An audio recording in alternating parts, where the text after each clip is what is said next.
Hey guys, this is week 19, day 4. Saul goes to Endor. See how Saul, he turned his back on God. He's ignoring God. He's been doing things his own way. And it's been about 40 years since he was king. When he first became king, he was all humble and he's like, oh, I'm going to do what God says. And he is following after God. Now, God has rejected him because he's rejected God. And now the Philistines are attacking again. And they're declaring war against them. And Saul's like, man, these Philistines are too big. We cannot defeat them. We're doomed.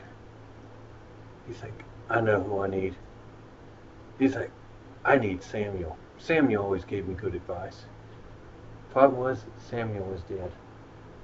Because Samuel died several years ago at this point.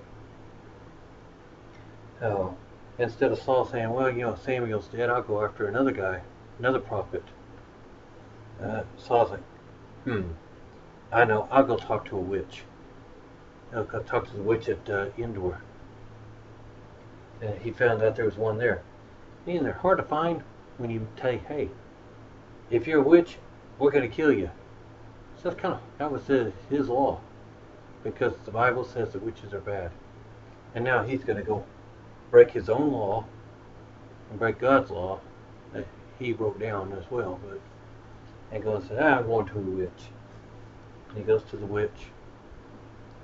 And first she's like, yeah, you're trying to trick me. This is no good. And he promised her protection. Yeah. The very person that God had said, hey, you stay away from witches. Now he's promised to protect her. Like, as long as you do me a favor, I'll leave you alone.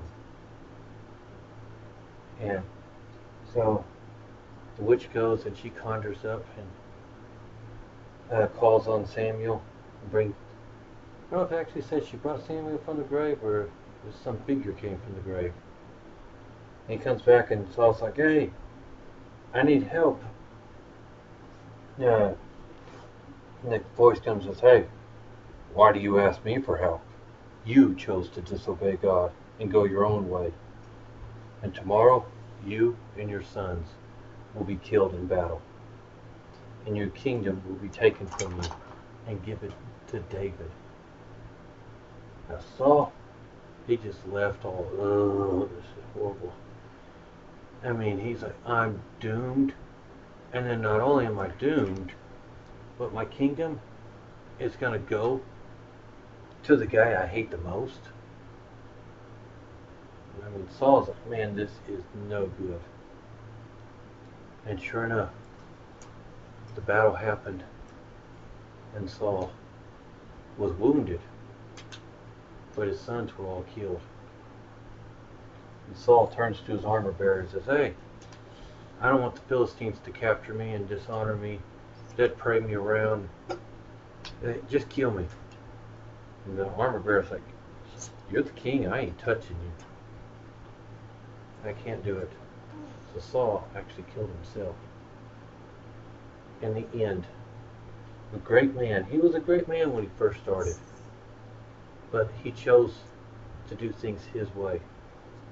He chose to keep going and didn't want to wait on God, didn't want to do things God's way. And in the end, Saul left. Even though he did get to claim his first king, he's not considered one of the great kings. And Saul ended up dead by his own hand. So you have to say that'd be bad. That's what happened to us when we don't. But life gets pretty bad when we start doing it our way and start ignoring God. We should have talked to Jesus every day and tell him what's going on. Ask him for advice. Say, hey, what should I be doing? And ask him for help. When you're confused, ask him for help. Hey, God, should I wear the pink dress or the blue dress? No, well, you can ask him that if you really want to. But, ask him. Get God involved in your life, and your life will be good. And you won't end up like Saul. You end up like David.